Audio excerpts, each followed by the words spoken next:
আমি সেলিব্রিটি হওয়ার জন্য কন্টেন্ট বানাই না। 365 দিন আপনি 365টি রিলসও দিয়েছেন, এত রেগুলারিটি মেইনটেইন কি করে করছেন? আসলে কেউ বলতে পারবে না যে আমি আমার চাকরির দায়িত্ব ফাঁকি দিয়েছি। আসসালামু আলাইকুম রাহমাতুল্লাহ। ওয়ালাইকুম সালাম।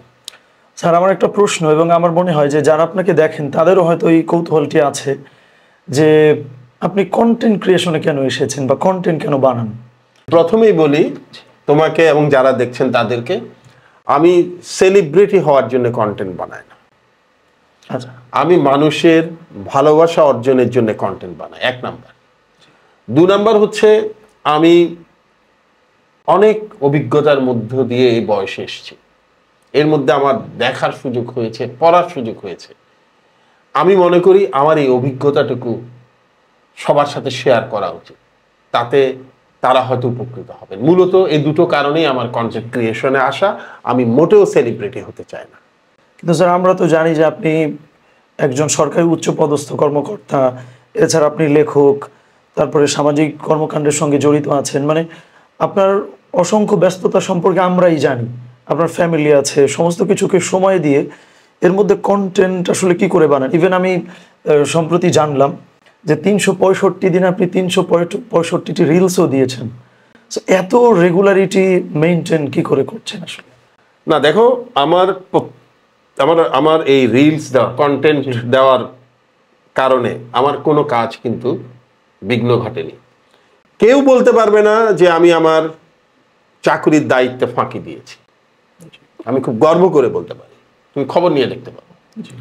কেউ বলতে পারবে না আমি আমার ফ্যামিলিকে কম সময় দিয়েছি।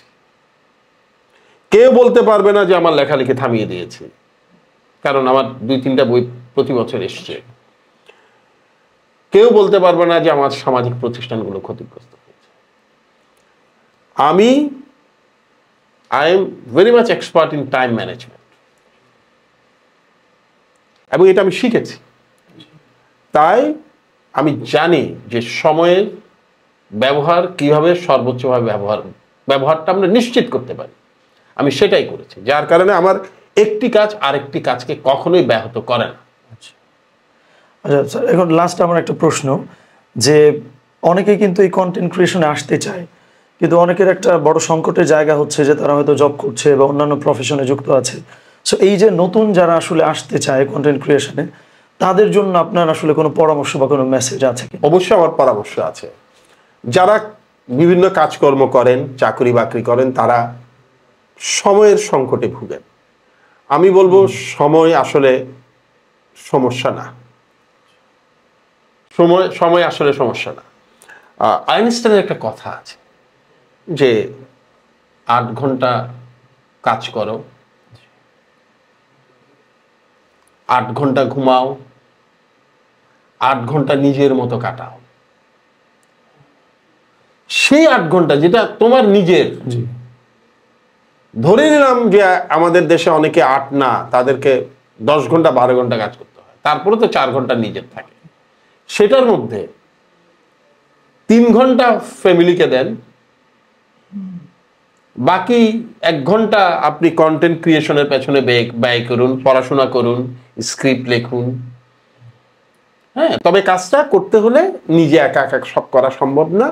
ডেলিভারিটা আপনাকে দিতে হবে। আমার মতো, আমি বলে রাখি, কাজটা আমি একা করি না, আমার একটা বিশাল টিম আছে। আমি শুধু আমার বক্তব্যটা থ্রো করি, এরপরে কিন্তু এডিটিং থেকে শুরু করে সবকিছু করার জন্য একটা টিম আছে। এই ধরনের বিশ্বস্ত এবং অভিজ্ঞ একটা টিমের সাহায্য আপনার লাগবে।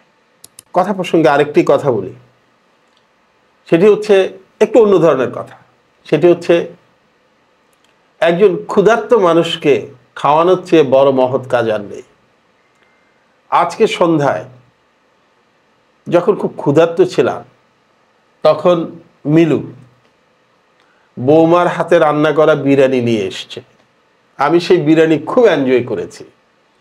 আমি এর জন্যে আমার সেই মেয়েটির প্রতি অনেক কৃতজ্ঞ রইলাম।